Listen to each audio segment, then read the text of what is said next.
So, ito po yung isang sample natin na bath fusion machine. WK250 ito. Halos kapares lang siya ng WK315. So, ito po yung heater. Ayan yung heater. Yung trimmer. Dapat nakakonect po itong heater dito sa wally red.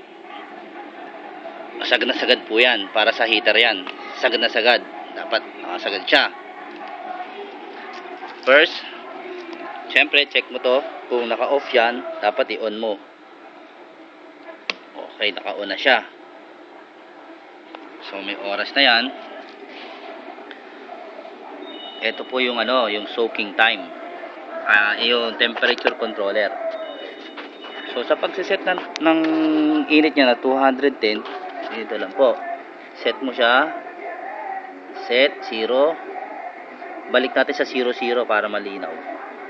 Left 0, left again 0. So 0 yung init nya. Sa pagsiset ng init nyan, ganito po, pipindutin mo ulit ito, tapos isiset mo yung 210. Pwede kung mag left ka muna, left, then number 1, 2, tapos punta ka ulit doon sa kabila 10. Di 210 na. Set mo na po siya. Pindutin mo siyang set. So, ayan. Nakaset na siya sa 210. Ito, automatic na po ito na magbibilang na papuntang 210. Pag 210 na siya, ibig sabihin mainit na po siya. Pwede na po mag-start ng mag-fusion. So, ito naman po yung temperature controller. Sa pag-set naman po nito, ng itong T2, ito po yung soaking time, T5, yan po yung cooling time. So, pipindutin mo lang siya ng madiin, imilaw na po yung T2. Set natin siya ng 20 seconds, 11, 12, 13, 14, 15, 16, 17, 18, 19, 20. Depende sa pipe. Kung anong klaseng pipe yun. So, set mo. Set 20. Ito naman T5. Ito naman po yung cooling time. So, nakaset. Depende po sa pipe. Ulit. Pwede mo siyang gawin. Gawin lang siya natin 30. 30.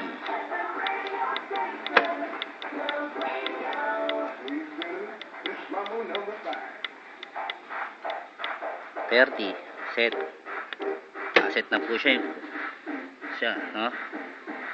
Sa cooling time at saka sa soaking time. So ayan, gumagapang na siya 205. Ano na lang, naman na lang 210 na. So example, magso-soaking time na po kayo. Pinush nyo na po yung pinush nyo na siya. Nagdikit na yun eh. So pag nagdikit na siya, sa kanyo pipindutin yung soaking time. Ayan 20 seconds, 19, 17, 16, hanggang maging matapos na siya na mag-soaking.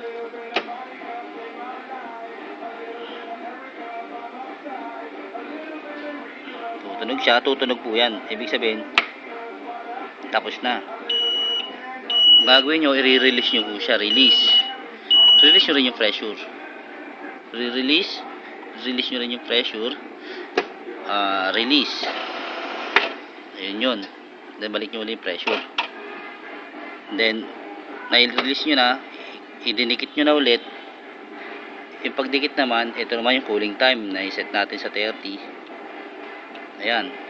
Pag nagdikit na sila, set nyo siya sa 30. Ayos na. Ibig sabihin malamig na.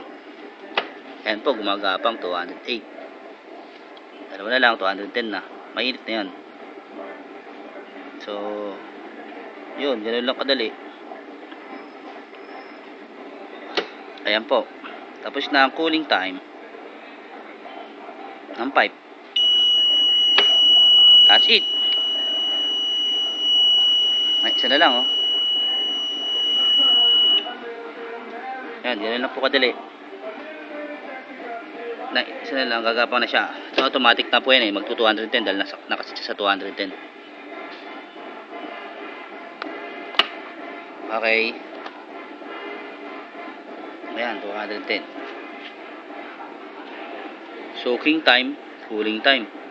Didinan nyo lang po na madiin to pagka magsiset kayo para umilaw yun. Depende sa timer na time na kayong magsusoaking na magpo-fusion. Ito naman, yung T5, cooling. Depende po sa seconds kung gaano katagal nyo siya papalamigin. Depende sa pipe. Ayan, 210. Mainit na po yung, yung heater. That's it. Set nyo lang po dito. Dapat 225. Ganun. Ayan. Ayan po. Thank you.